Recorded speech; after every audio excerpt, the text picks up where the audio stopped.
ہماری دوسری کلاس میں ایک سبق تھا شیخ عبد القادر جیلانی رحمۃ اللہ علیہ کے نام سے، کہ وہ ان کی والدہ نے ان کو 40 دینار دے کر قافلے کے ساتھ دوسرے شہر میں پڑھنے کے لیے بھیج دیا۔ تو راستے میں وہ قافلہ لٹ گیا، تو ڈاکوؤں کے سردار کے پاس اس بچے کو لے گئے ڈاکو، اور انہوں نے کہا کہ اس بچہ کہہ رہا ہے کہ میرے پاس 40 دینار ہے، ہم نے اس کی تلاشی لیا تو یہ مل نہیں رہے۔ تو ڈاکو کے سردار نے پوچھا کہ کدھر ہے، تو بچے نے کہا کہ یہ میرے کپڑوں میں سلے ہوئے ہیں۔ تو ڈاکو کے سردار نے اس بچے سے کہا کہ آپ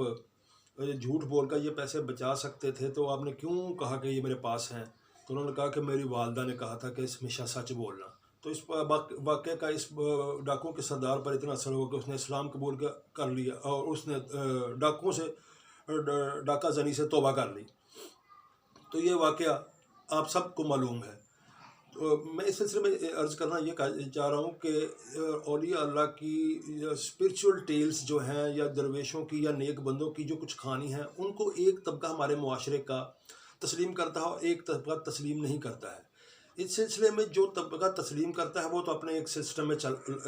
رہا ہے، اور جو تسلیم نہیں کر رہا وہ اس کو حق ہے کہ وہ نہ تسلیم کرے، لیکن اس کو یہ حق نہیں ہے کہ معاشرے میں وہ رہتے ہوئے اس واقعہ کی طرف منسوب شخصیت کو بھی گالی گلوچ کرے، طعن و تشنیع کرے، اور اس کو برا بھلا کہے، اور اس کو بات پر بات کرنے والوں کو بھی برا بھلا کہے، اور اس طرح ایک معاشرے میں انتہا پسندی کی ایک فضا برقرار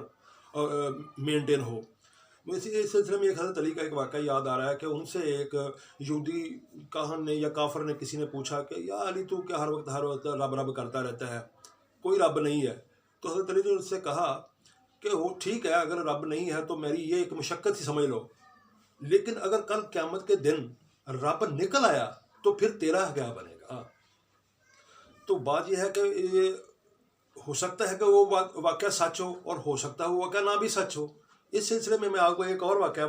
بتاتا ہوں عبدالستار ایدھی کا، کہ وہ سکھر سے کراچی جا رہے تھے، اور راستے میں گندگونہ سندھ سے گزرتے ہوئے ڈاکو نے لوٹ لیا۔ تو ایک ڈاکو نے پہچانے کہ آپ ایدھی صاحب ہیں، تو انہوں نے کہا جی۔ تو اس ڈاکو کا جو گینگسٹر تھا اس نے ایدھی صاحب کو ان کا لوٹا ہوا سامان بھی واپس کیا، اور ان کو 20 لاکھ روپے چندہ بھی دیا،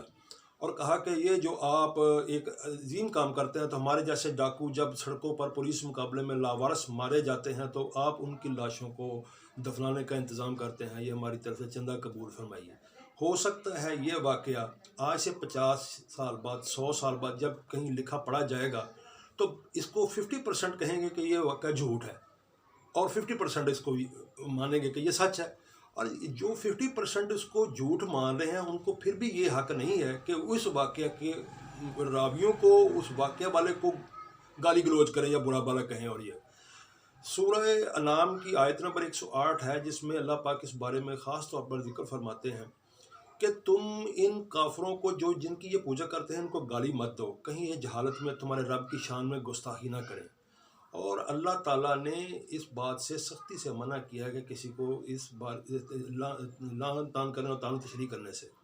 اللہ تعالیٰ نے ہر گروہ کا عمل اس کے لیے مرغوب کر رکھا ہے۔ بس اس آیت کے تناظر میں آپ سے یہی ریکویسٹ ہے کہ اس انتہا پسندی سے نکل کے سب کا احترام کریں۔